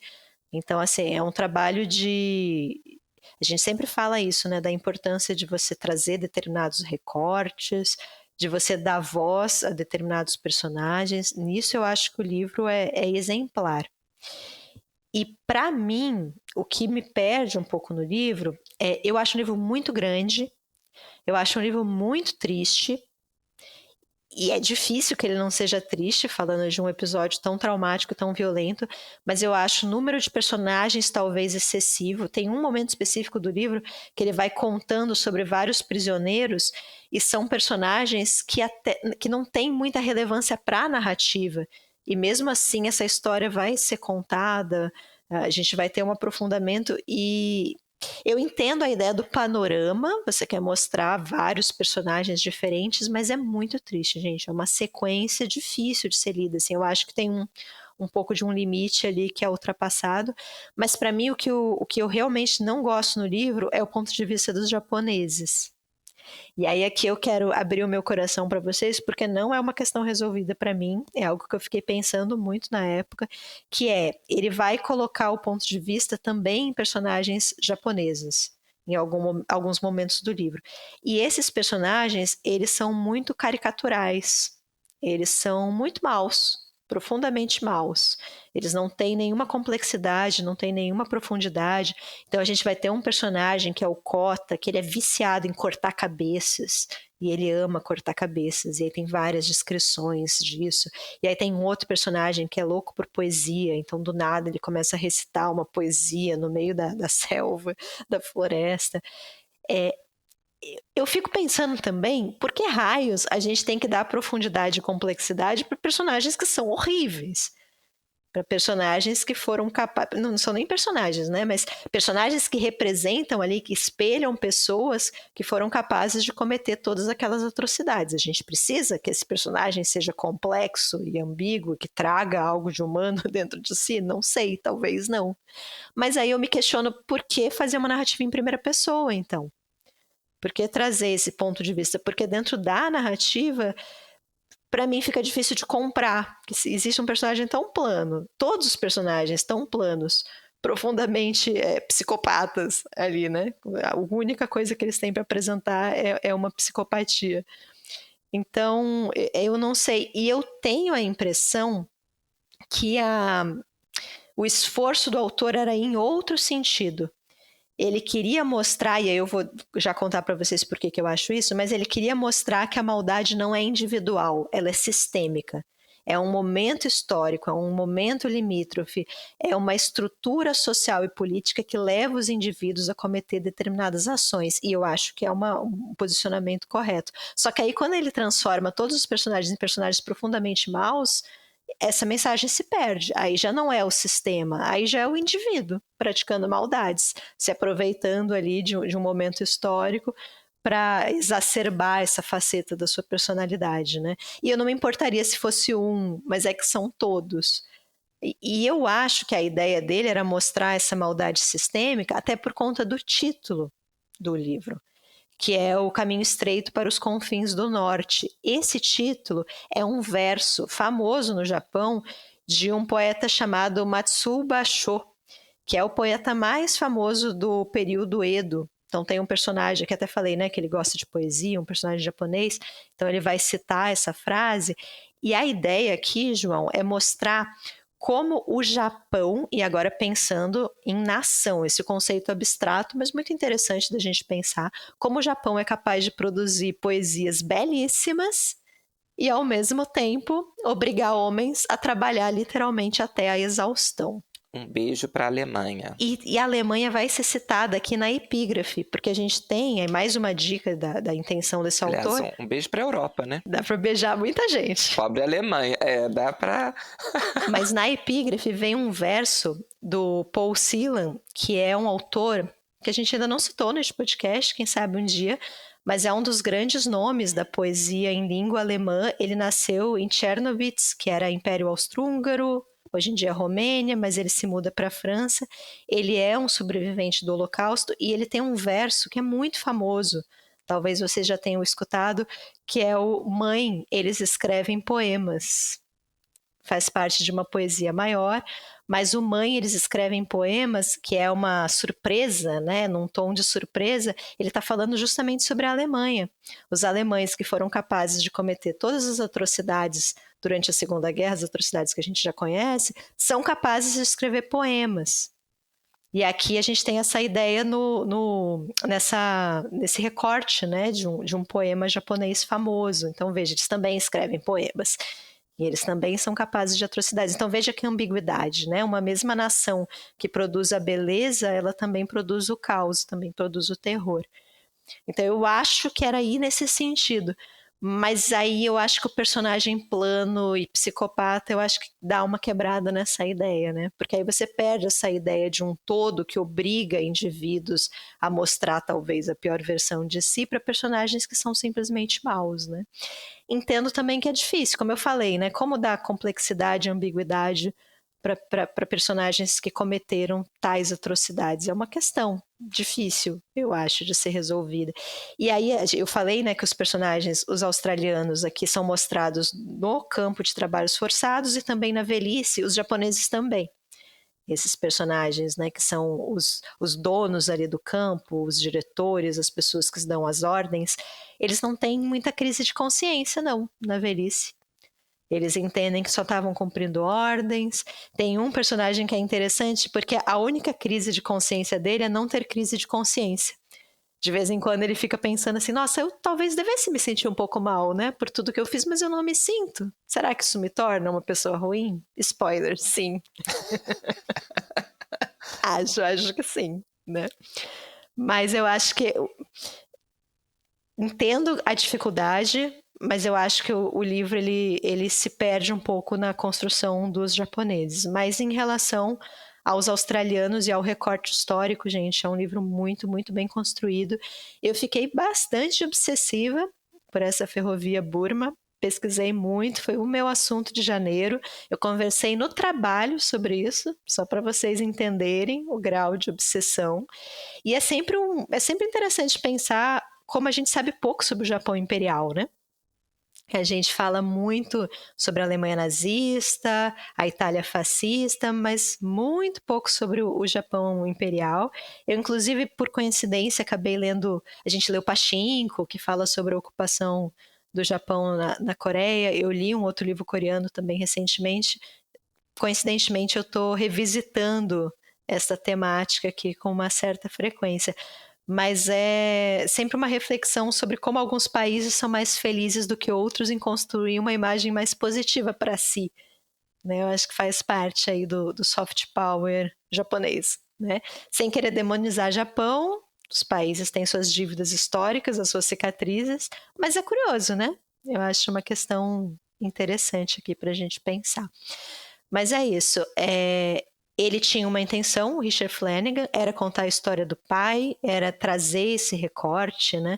Trazer justiça através das palavras, como ele diz. E eu acho que ele é bastante feliz nisso.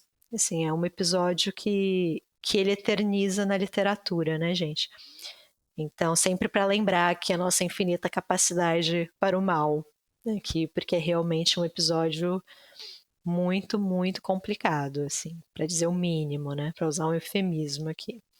Mas eu recomendo, assim, apesar de ter esses pontos de atenção, eu gostei bastante da leitura, estava ansiosa aqui para recomendar.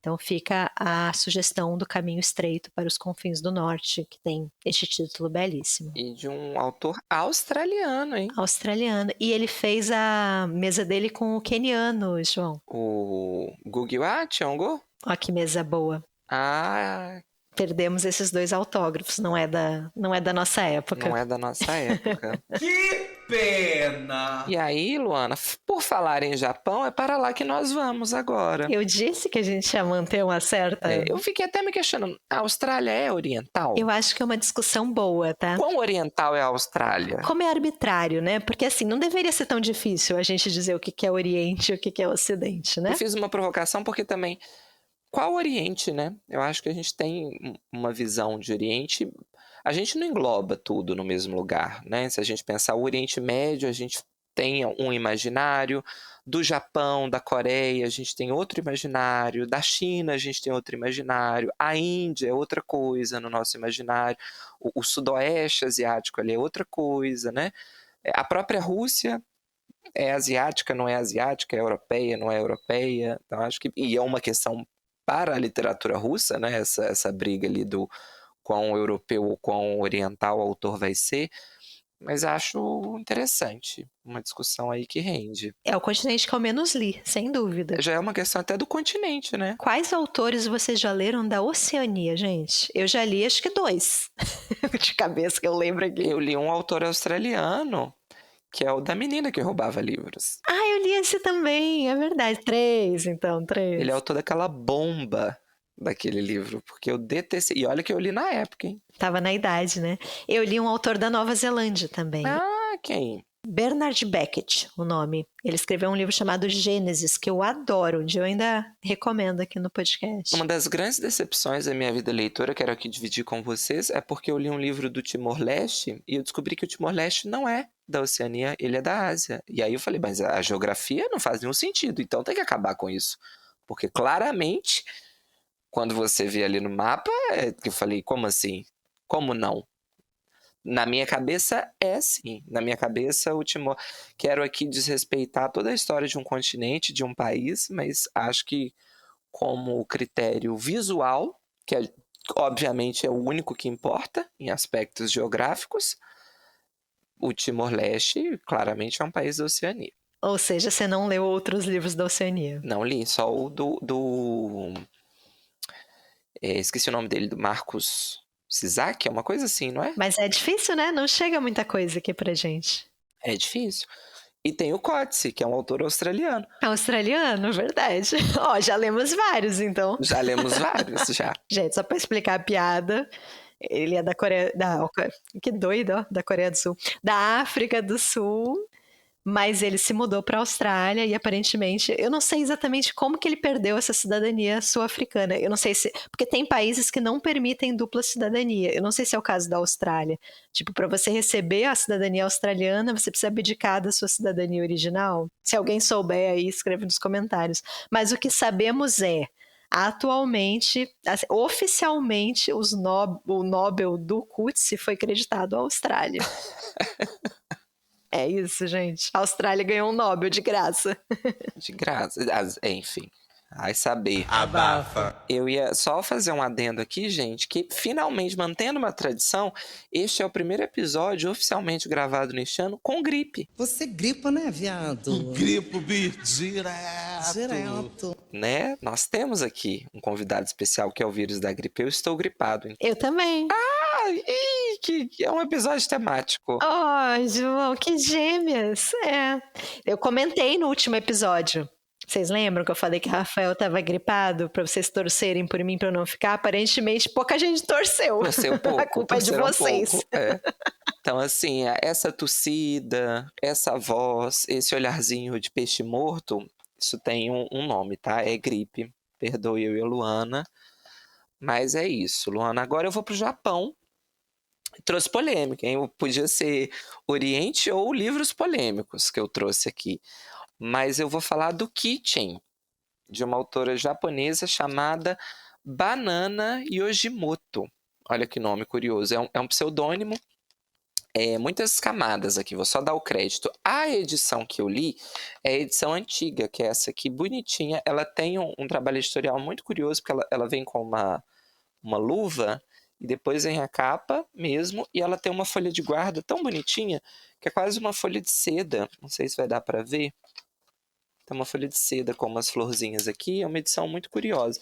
Comprei num sebo, comprei comprei ano passado, e aí esse ano vão lançar a nova edição.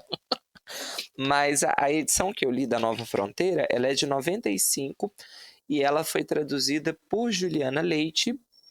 Já tem questões aqui curiosas para comentar, porque ela não foi traduzida do japonês. Ela foi traduzida da edição em italiano, tem uma nota explicativa aqui na edição.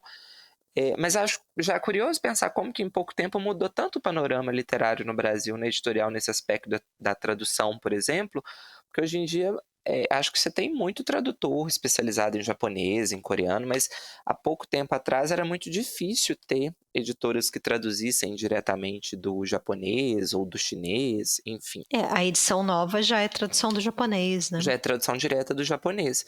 E aí, não é por isso que eu trouxe, mas eu me sinto obrigado aqui a comentar no momento fofoca, porque a nova edição do Kitchen está em pré-venda, não é publi, tá, gente? Mas está em pré-venda pela Estação Liberdade, com tradução agora direto do japonês. Deixa eu só pegar aqui o crédito. Tradução direto do japonês. Eu acho que é direto do japonês, tá? Essa informação não está aqui não, mas pelos tradutores de Lee Kajimoto, Lui Navarro e Fábio Saldanha. Acho que é direto do japonês, mas dá uma confirmada aí se for algo específico para você, né? Para o leitor. A gente sempre gosta, né? Podendo ter uma tradução direta do idioma é sempre melhor. Mas teve uma polêmica com esse livro, Luana. Não tem nada a ver com a polêmica, meu comentário, mas só para contextualizar. A polêmica eu acho até muito contemporânea. O livro, não sei se tanto. Queria, antes de ir para a polêmica, só fazer uma pergunta. O que é o contemporâneo, Luana? Qual o intervalo? Porque o Kitchen é de 88, né? 1988. Não sei se eu estou muito no critério. É um livro mais velho do que eu. Não é mais velho do que eu. Então é contemporâneo a você, mas não a mim. Só por conta disso eu não vou aceitar. Eu ia dizer que eu ia aceitar só por conta da sua gripe, mas agora também me chamou de velha, não aceito mais. Mas o Estreito Caminho dos Confins é de quando? 2013. Tome! Tá bem melhor. Achei que eu fosse ter. Então eu tô fora. Então é isso, um beijo. Hoje a gente tem só 2 indicações. Mas a polêmica é contemporânea. Eu vou dar essa cartada aqui. Nossa, João! Mas eu acho uma polêmica super contemporânea. E o livro está sendo republicado esse ano. Esse ano. Se eu não contasse que é de 88, quem iria dar um Google para conferir? Exatamente. É desse ano, então, João. Muito contemporâneo. Mas vamos para a fofoca. Deu um quiprocó, deu um arranca-rabo recentemente, porque a editora nova que vai publicar o livro compartilhou a foto da capa, anunciando a pré-venda, e aí muita gente entrou no post da editora e começou a falar que a capa tinha sido gerada por inteligência artificial, que era um absurdo, que era uma capa cheia de erro. E aí a editora depois fez um post negando, falando que não, explicando como que foi o processo de criação da capa, postou um mini vídeo, digamos assim, explicando ali o passo a passo. Resultado, o livro vai ser publicado com uma capa nova. E aí eu achei curioso, tô rindo aqui de maldade pura, gente, porque tem uma postagem imensa no site, agora e nas redes sociais, justificando como a capa foi definida, quem é a artista que fez as fotos da capa, qual que é o conceito da capa. Eu achei muitas camadas assim nessa polêmica. Primeiro, achei estranho como surgiu, me falta essa informação, se alguém tiver, mas eu fiquei com a nítida impressão de que alguém teve acesso a essa fofoca antes, sabe? Porque os comentários que estavam não quero nem defender nem atacar a editora, tá, gente? Até porque, assim, não tem motivo pra gente duvidar da editora. Se a editora falou que não foi por inteligência artificial, ela até falou que não poderia, inclusive por questão contratual, então eu acredito na editora, assim. Não acho que a editora tenha mentido, acho que ela fez a troca. Deu polêmica, vamos trocar então. etc. E eu achei os argumentos estranhos das pessoas para alegar que era inteligência artificial, por isso que eu fiquei com a sensação de que teve alguma coisa por trás, sabe? Porque os comentários eram assim, mas nitidamente é uma capa que tem erro, que era como se fosse uma ilustração de uma cozinha, de uma prateleira. Eu fiquei pensando, mas a ilustração não tem obrigação de ser verídica, verossímil. O que é um erro numa gravura? A alça é uma folha. Não pode num desenho, assim, achei estranho. E mais ainda, muitas pessoas falando assim, porque vocês postaram o anúncio da venda do livro e não creditaram a capista ou o capista. Gente, eu devolvo a pergunta, qual editora faz isso? Eu acompanho várias no Instagram, algumas fazem, sei de várias que fazem, mas não me parece ser algo de praxe, assim, algo que todas as editoras fazem. Geralmente, tem editora que não coloca nem o tradutor, gente. Sabe, assim, que anuncia pré-venda ali e aí põe só o link, aí no link é que tem informação. Então, achei meio frágil os argumentos. Eu fiquei com a impressão de que talvez tenha sido um vazamento de informação, ou um disse que me disse, alguém pegou ali. A editora rapidamente, não sei se rapidamente, porque foi no dia seguinte, assim, demorou um pouquinho, acho que até para se preparar, mas negou, falou que não e tal. Eu achei tudo meio estranho, assim, a polêmica, sabe, assim, de onde que surgiu essa informação. De novo, é tudo um grande supostamente, foi uma fofoca. Volto a repetir, acho que a gente não tem motivo para duvidar da editora, se a editora falou que não. E aí no post de esclarecimento eles davam crédito, falou, olha, o capista é fulano de tal, é o designer, eu não lembro exatamente o cargo, mas era uma pessoa que trabalha na editora, e aí ele escreve um texto justificando.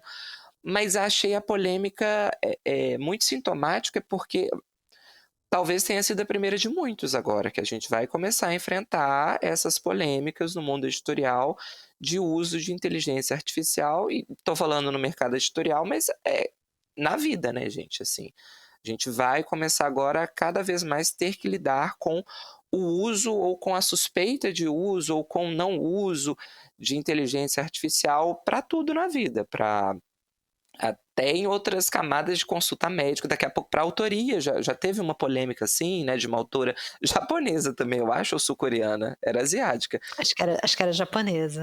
Que ganhou um prêmio, eu acho, ela falou que usou o ChatGPT para escrever alguns trechos. Enfim, acho que ali era uma outra discussão, porque a autora assumiu, então acho que ela queria a polêmica mesmo, ela queria alguma outra questão. Mas, enfim, aparentemente não foi uso de IA, segundo a editora. Mas, será que em outras não aconteceu? Né? Fica aí acho que é uma questão que a gente vai ter que aprender a lidar no século XXI, que a gente ainda não sabe lidar, tanto estou fazendo um recorte aqui, obviamente, desse caso, mas em tudo na vida, né, gente? No âmbito profissional vai ser... Agora, daqui para frente, é só para trás, né? Essa discussão de uso de inteligência artificial em setores da vida. Venho da escola em que isso, graças a Deus, o celular foi até proibido na sala de aula, porque era isso. Mas já impactou, só para dar um depoimento aqui. Por exemplo, hoje em dia, para mim é meio de praxe que se eu pedir um para casa, o aluno vai fazer no ChatGPT. Então, eu tenho que evitar pedir dever de casa. Assim, as atividades que, de fato, são... necessárias ali para o aprendizado do aluno, eu tenho que separar um tempo da aula para ele pelo menos começar a fazer na sala de aula. Embora também, aí hoje eu vim de advogado do diabo, Luana. Desde que o mundo é mundo, que pedir o dever de para casa não significa nada, porque o aluno pode copiar do colega. Então talvez ele tenha só trocado, ele não está copiando do ChatGPT, ele copia do colega, já copiava do colega, então assim...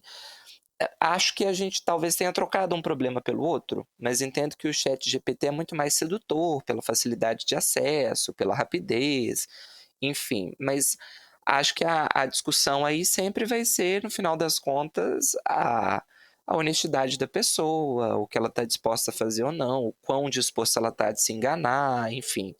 Acho que camadas e camadas para outras discussões no uso de inteligência artificial. Mas achei a polêmica curiosa.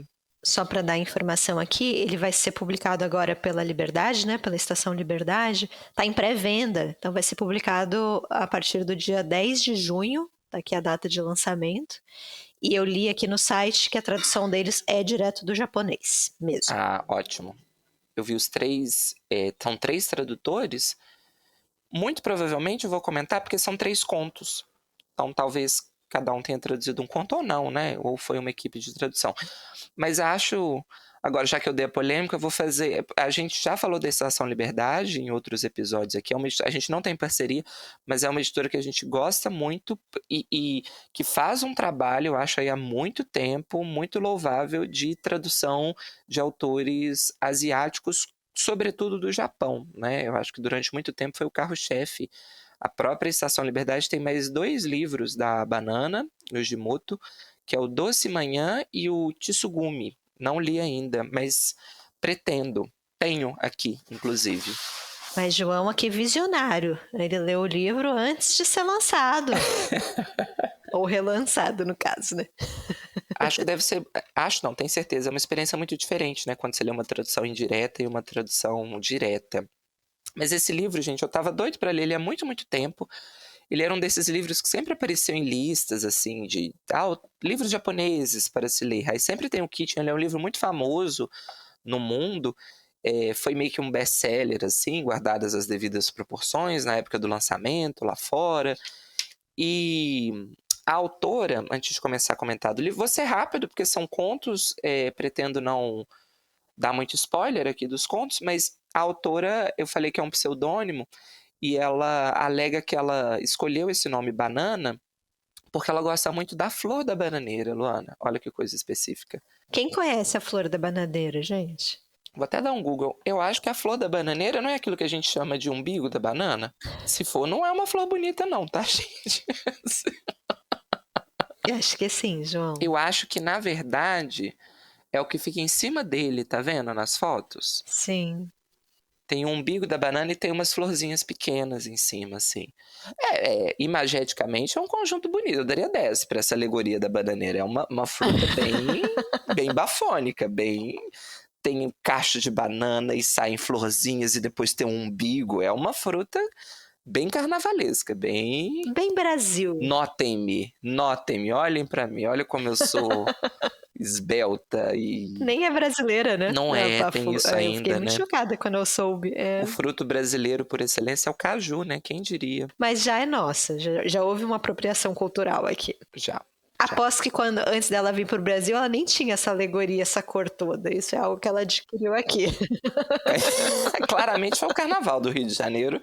Quando ela chegou, falou: me encontrei, é isso que eu quero pra minha vida. Enfim, mas... tudo isso que a gente conversou não tem nada a ver com o livro. Nada. Nada. O livro vai para um outro lugar, gente.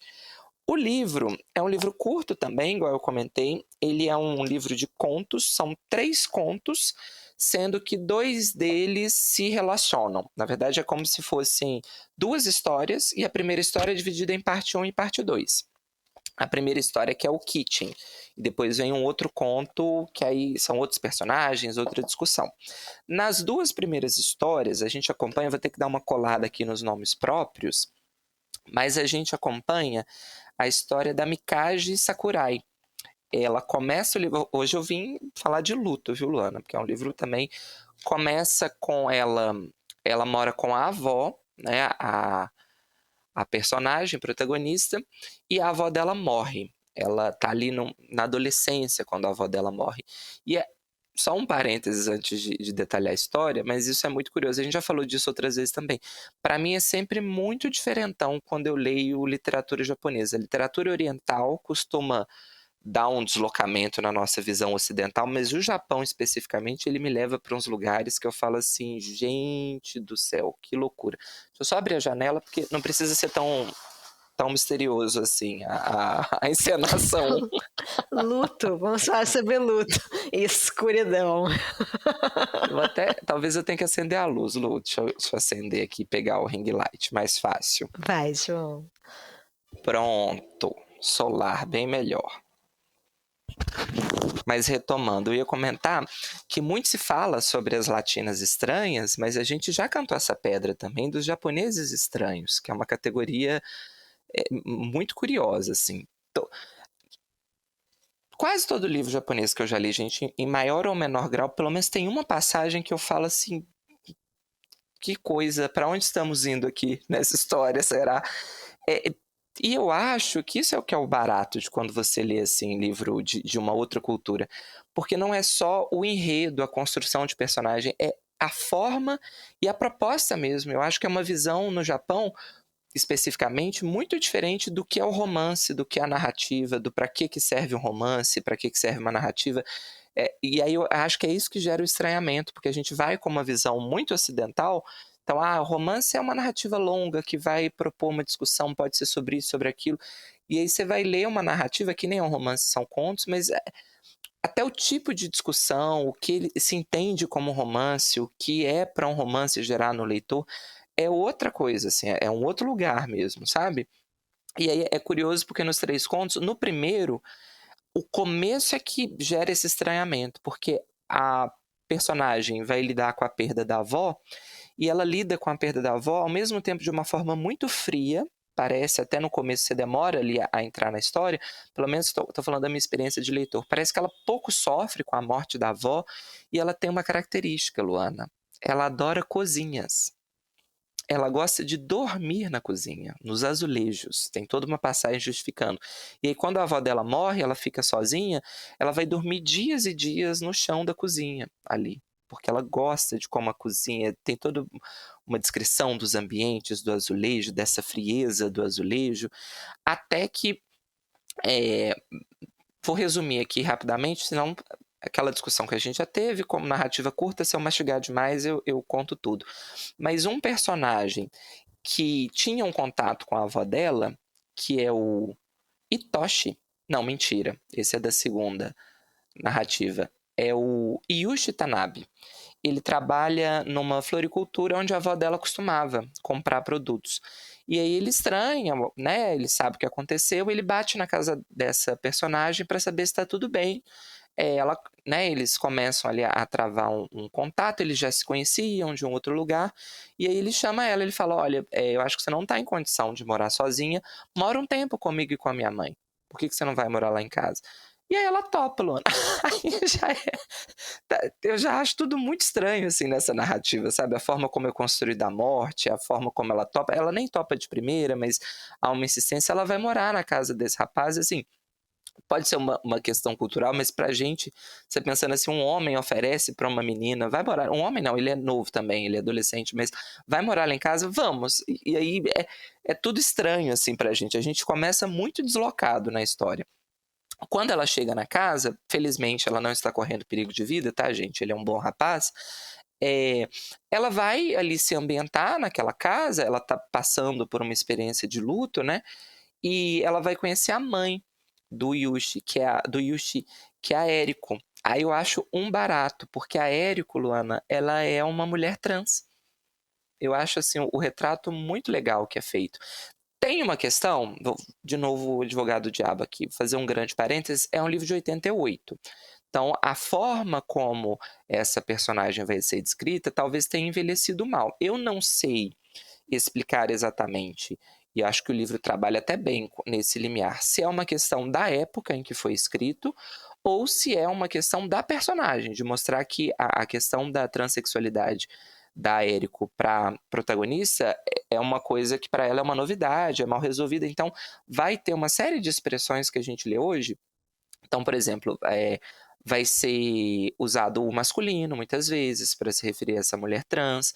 A própria personagem vai ter um pensamento, às vezes, em mais de um momento, pelo que eu me recordo, de que nossa, eu até me esqueci de que era um homem. Então tem essas construções que são transfóbicas para a gente hoje, mas acho que tem o viés do período, que a gente não pode abandonar, é um livro da década de 80, mas também como é colocado na boca da personagem, eu acho que funciona, porque pode ser só a personagem que tem essa transfobia, essa dificuldade de lidar, e até uma novidade, a gente não pode esquecer que a gente está falando de uma personagem muito jovem ainda, que vem de uma formação muito, muito tradicional, foi criada pela avó, enfim, então acho que dá para lidar bem com isso, sabe? Mesmo no século XXI, se você tiver essas duas questões em mente ali.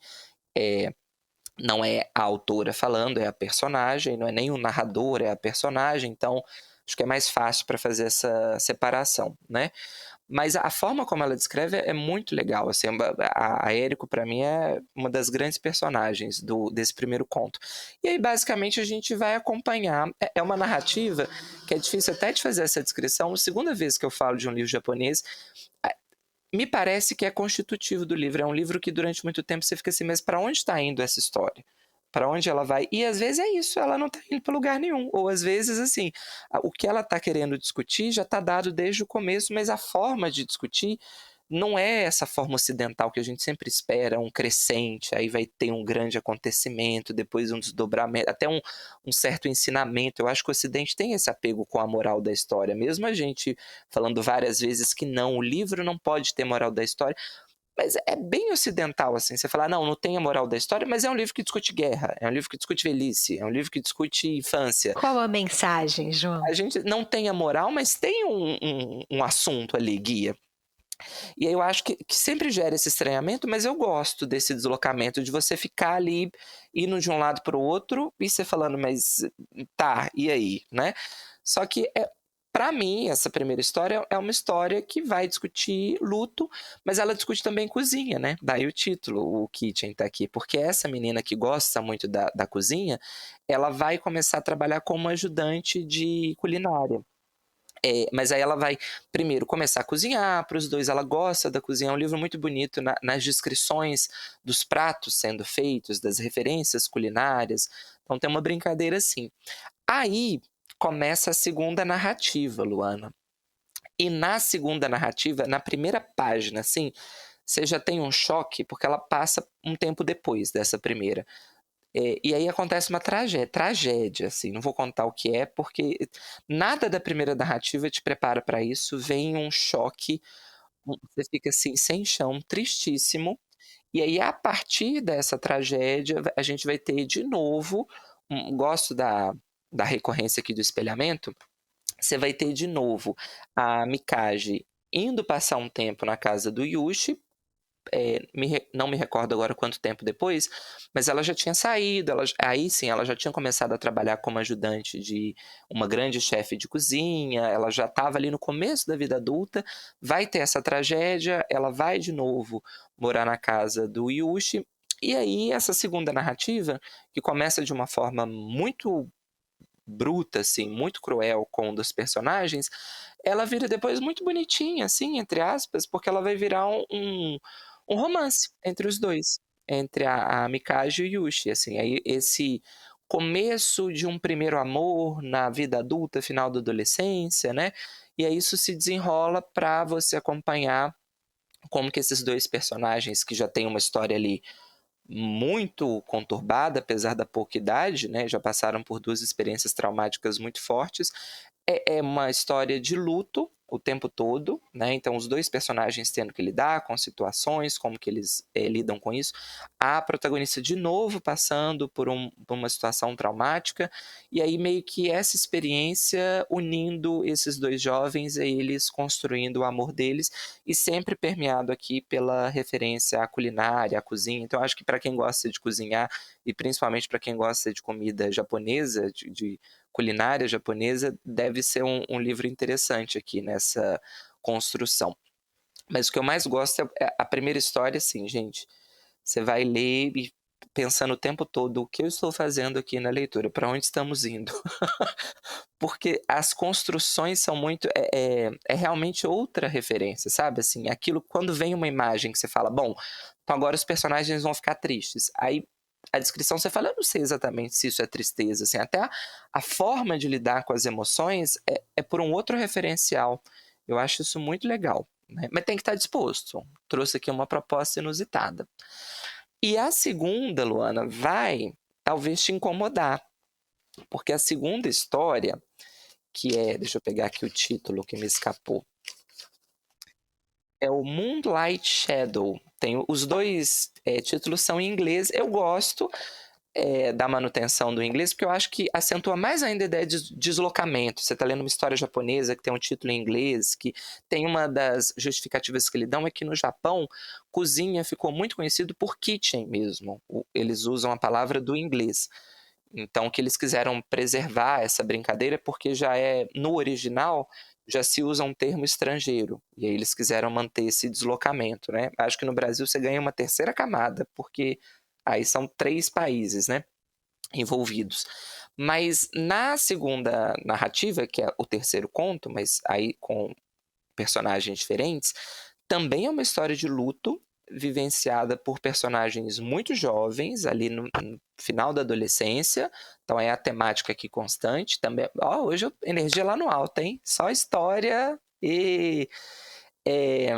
mas ela esbarra no jovem místico, Luana. Tem uma coisa aqui no final que eu achei... Vai para um lugar que eu falei... muito, muito fora da curva para mim, talvez. Mas eu sei que a Luana vai detestar, talvez. Mas a história é boa. A gente acompanha aqui a Satsuki, que é a protagonista, e ela tá vivendo um período de luto. Eu gosto muito do recorte. Sabe aquela situação que eu acho que todo mundo já pensou, se isso acontecesse? Ela perde o namorado dela. O namorado jovem morre num acidente de carro, e é algo muito repentino, muito inesperado. E tem um outro personagem que vai ser mais triste ainda, que é o Irage, porque era um grupo de amigos, e aí esse namorado da protagonista tá dando carona pra namorada do Irage. Só que o Itoshi, que é o namorado que morre, ele era irmão do Irage. Então, na verdade, quando a personagem vai descrever, a Satsuki, vou só voltar nos nomes, ela vai dizer que ela tá passando por um luto da perda do namorado, mas que ela se compadece mais ainda do Irage, porque o Irage perdeu a namorada e o irmão. Então é como se fossem como se fosse, não, é literalmente isso, 2 casais de amigo, um tá dando carona pra namorada do irmão e aí ele falece. Então o outro irmão perde o irmão e a namorada, né? Então assim, e na adolescência, imagine. E aí ela vai meio que vai tentar desenvolver uma relação de proximidade com esse ex-cunhado dela, até para tentar dar um apoio, né? Eu acho bonito isso nas 2 narrativas, como a Banana Ojimoto consegue juntar personagens pela marca do luto e os 2 ali tendo que dar um apoio pro outro. Só um pequeno spoiler, lembra um pouco a construção do livro que a gente vai comentar em comum, né, Lu? Na sequência do próximo episódio. Tem um pouco uma morte inusitada, bem inusitada no próximo, e que também vai unir 2 personagens ali pelo luto, uma união também bem complexa. Mas aqui, no Moonlight Shadow, essa protagonista, ela tá nesse processo de luto, acho que são 4 anos que o namorado morreu, mas ela ainda não conseguiu superar.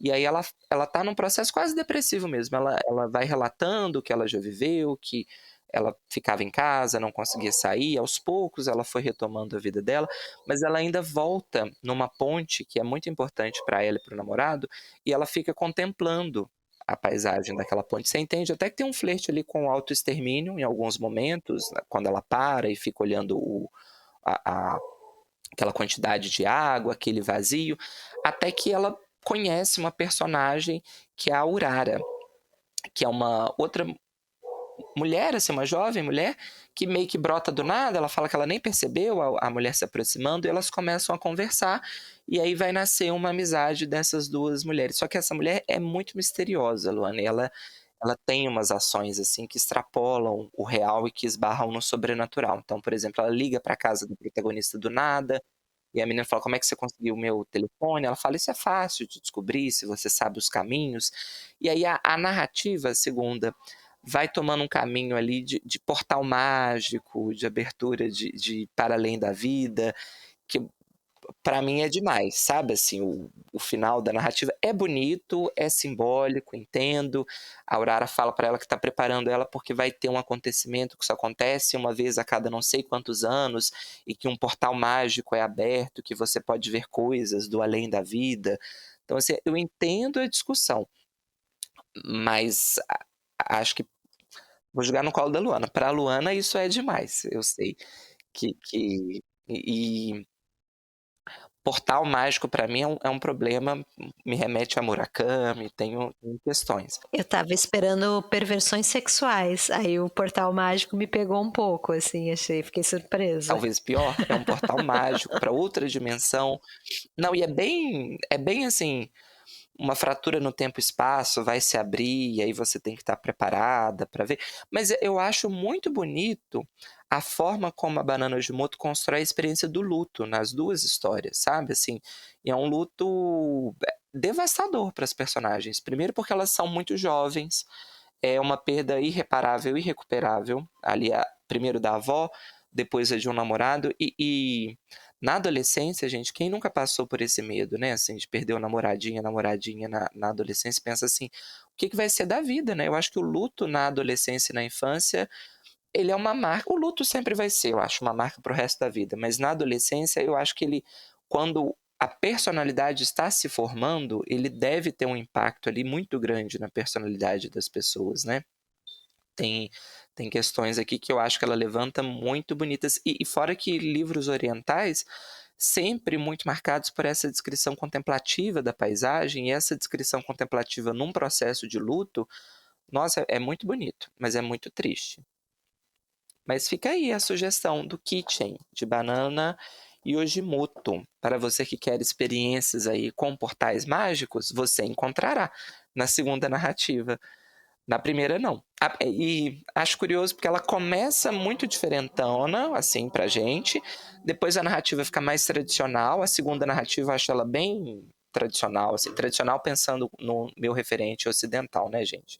Que fique claro. E depois ela termina também, assim, sem as mãos. Vamos para um lugar aqui que...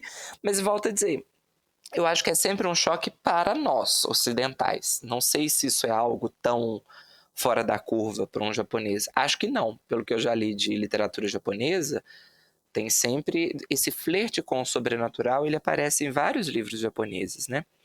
Só não sei se eu estava preparado para este grau de flerte com o sobrenatural. Principalmente vindo no último conto, porque ela estava numa outra toada. E de repente eu falei, ih, olha só. Portais mágicos. Mas eu acho que por isso que eu gosto tanto do Kawabata, porque não tem isso no Kawabata. Tem outras coisas. Tem outras coisas. Tem bastante outras coisas. Não sei se eu prefiro um portal mágico ou uma perversão sexual. É a nossa enquete. Vai ser a nossa enquete da semana. Mas é sério, né, gente? Não lemos livros normais japoneses. Pode ser uma questão nossa também, do que está chegando pra gente? Pode. O recorte, né? Do que o mercado editorial acha que deve chegar do Japão. E assim, né? Apesar de... Eu li poucos autores. Eu li o Kawabata, eu li o Mishima, eu li o Tanizaki, que é outra categoria que aí sim autores com perversões sexuais sendo trabalhadas nas obras. Os três gabaritam. Tudo doido. Agora, a Banana Ojimoto vai pro lado mais do portal mágico aqui na última. Mas na última narrativa, não seja injusta, Luana. Que é o lado do Murakami, né? Que é o lado do Murakami. Murakami também não é de perversão sexual, né? Não, é mais do portal mágico. Acho que dessas japonês tem que escolher um desses dois caminhos. Ai, que coisa horrível. E aí o grande autor vai ser o que juntar os dois. O que tiver um portal mágico com perversão sexual. Que aí ele vai contemplar duas tradições imensas. Ai, meu Deus. Mas é isso, gente. Foi um livro que me deslocou muito. Nem sempre gostei do deslocamento. Vou ser honesto aqui. Mas acho que é uma experiência válida. A gente tem que sair da caixinha de vez em quando, até pra gente saber o que existe, quais são as outras possibilidades. Mesmo que você não goste, acho importante você saber que é uma possibilidade da arte, da leitura, enfim. Mas eu gosto. E assim, um portal mágico aparece pouco. É a cena final. É bonita, tá? É bonita. Apesar do deboche aqui de Luana, acho que é uma cena... É porque não é... Luana que enche a boca pra falar que gosta de distopia e não gosta de portal mágico, olha... O que uma coisa tem a ver com a outra, João? Na minha cabeça, é só isso que eu vou encontrar. Da distopia pior, com robô e nave. Aqui, pelo menos, não tem nem robô nem nave. Você já imaginou um robô usando um portal mágico? Isso não funciona. Pra realizar uma perversão sexual? Tá aí a história. Você, autor, em busca de uma história?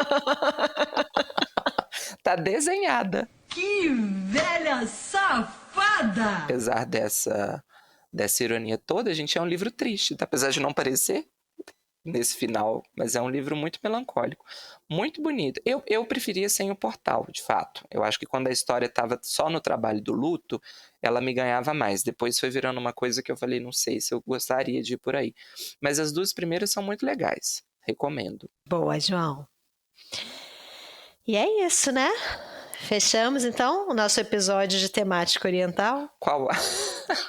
Era esse o tema, né? Qual a palavra-chave? Open the door. Portal. Melon. Abracadabra. Vai ser. Abracadabra é bom.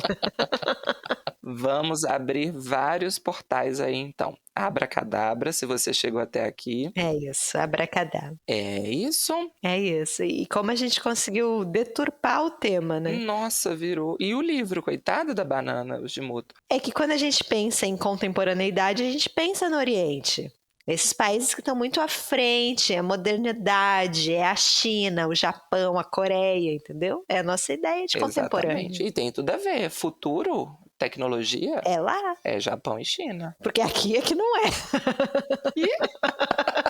Tomara que o futuro esteja indo por lá, porque se depender da gente... É nos confins do norte, porque nos confins do sul, nossa... Não tá vindo nada de muito moderno. É um devaneio, é um sonho de uma noite de verão. E aproveitando, gente, vamos retomar aqui um quadro que é o Chegou Por Aqui, Luana. Porque agora temos editoras parceiras. E aí, além do Oji-chan, que a gente resenhou, a gente recebeu também da Fósforo o A Mais Recôndita Memória dos Homens, que a Luana já leu, eu ainda não li. Gosto muito, acho um livro perfeito, amo de paixão, gente. Sou do time. E aí tá aqui, ó, meu plano é ler este ano, porque quem sabe não vem aí um Melhores do Ano. Seria ótimo, e eu não falei dele ano passado, acabei não conseguindo Pois encaixar. Guarda, não fala, porque pode vir aí. Mas foi super hypado e eu entrei no hype. Me convenceu, eu pedi na parceria e vou ler. Assim que eu tiver uma opinião, vocês saberão. É isso. É isso? Fechamos nosso episódio. Então, se chegou até aqui, abracadabra. Abracadabra. Semana que vem, nosso episódio de livro em comum, que não vai ser de temática oriental. Vamos voltar aqui para o tema original, literatura contemporânea, um livro que a gente está bem ansioso aqui para falar para vocês. Então aguardem. Literatura brasileira, vou dar esse spoiler. Contemporânea. Contemporânea. Beijo, beijo. Beijo, gente. Boa semana. Sobrevivam. Até.